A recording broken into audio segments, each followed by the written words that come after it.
KPPU denda 97 pinjol yang ada di Indonesia 755 miliar. Nah, pertanyaannya, apakah yang didenda ini adalah pinjol ilegal atau pinjol legal? Coba kamu jawab di bawah.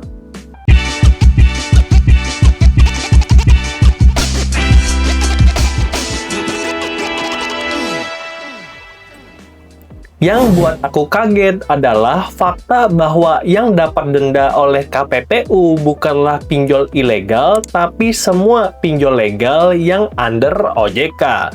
OJK ada mengeluarkan daftar terupdate, yaitu perusahaan fintech lending berizin per 21 Oktober 2024, dan kalau kita scroll ke bawah, ada 97 perusahaan. Tapi per Maret 2026, cuman ada 95 dan artinya ada 2 pinjol yang ada di daftar sebelumnya dan sudah kena denda dan mereka sudah bangkrut. Nah, pertanyaannya, apakah denda dari KPPU ini akan buat 95 pinjol yang lainnya akan jadi bangkrut juga? Yuk kita bahas. Jadi, Komisi Pengawas Persaingan Usaha atau KPPU menyatakan 97 pelaku usaha fintech peer-to-peer lending melanggar aturan persaingan usaha. Putusan dibacakan di tanggal 26 Maret 2026 dan proses penanganan perkara berlangsung sejak 2023 hingga tahap akhir pemeriksaan. Dan KPPU menyebut total denda 755 miliar dan ini dijatuhkan dengan sanksi denda yang beragam.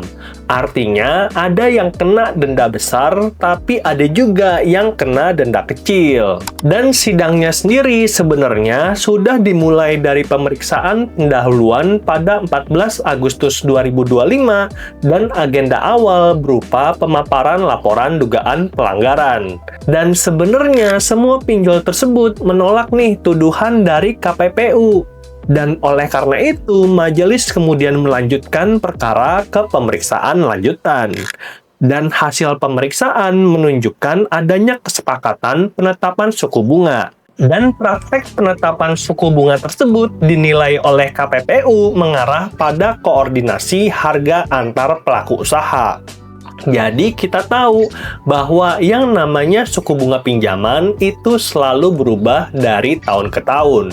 Waktu dulu sempat 24% per bulan, turun jadi 12% per bulan, dan berdasarkan surat edaran dari OJK, suku bunga tersebut ditetapkan untuk turun lagi 9% per bulan sejak 2024, 6% per bulan sejak 2025, dan di 2026 suku bunganya itu turun lagi jadi 3% per bulan. Dan menurut pendapat pribadiku sebenarnya untuk penetapan aturan suku bunga maksimum tersebut itu sebenarnya bagus. Karena apa? Kita sebagai konsumen bisa terlindungi, apalagi kalau dibandingkan dengan pinjol ilegal yang bunganya nggak ngotak. Masa ada orang pinjam 2,5 juta dan diminta bayar ratusan juta? Kan itu aneh banget.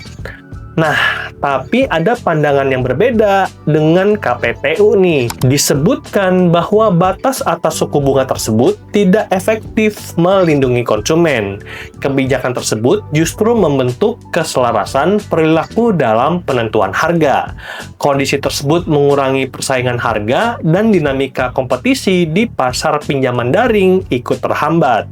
Khususnya sebelum tahun 2023 ya. Karena kan tadi aku sebutkan bahwa suku bunga waktu zaman dulu sempat 24% per bulan dan itu memang tinggi banget.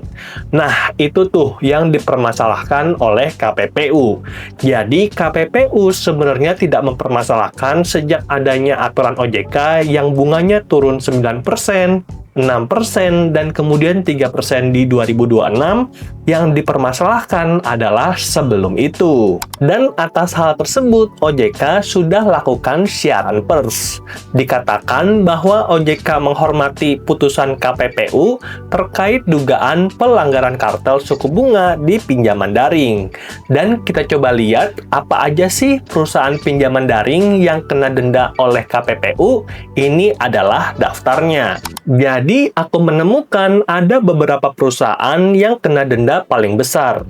Pertama adalah ada kami yang kena denda 100 miliar, lalu Asetku 100,9 miliar, Kredit Pintar Indonesia 93,6 miliar, lalu EasyCash 49 miliar, Amarta 48 miliar, Kredivas 42 miliar, Rupiah Cepat 25 miliar, Uangmi Fintech Indonesia 23 miliar, Arta Dana Teknologi 22 miliar, dan masih banyak lagi nih. Pokoknya, kalau 97 pinjol itu digabung, total dendanya 755 miliar. Nah, yang jadi pertanyaan, tadi kan ada 97, tapi di daftar terbaru udah tinggal 95. Nah, 2 sudah bangkrut, udah ditutup. Apa yang bakal terjadi nih dengan 95 perusahaan pinjol yang lain? Nah, sejauh ini aku belum tahu, tapi yang pasti dari berita terbaru yang aku dapatkan disebutkan kalau Asosiasi Fintech dukung 9 perusahaan pindar lawan putusan KPPU. Jadi, kalau kamu pengen tahu update seputar perusahaan-perusahaan yang kena denda oleh KPPU dan apakah mereka akan menang atau KPPU nih yang bakal menang, yuk coba kamu klik tombol subscribe agar dapat info terupdate.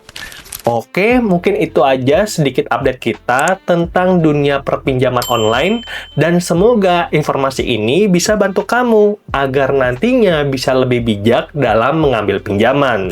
Yang pasti, pinjaman tersebut sejak tahun 2023 harusnya sudah nggak ada masalah, karena udah ada aturan OJK yang mengatur berapa batas manfaat maksimal ekonomi, dan di tahun 2026 batas bunga, denda, dan juga apapun itu 3% per bulan.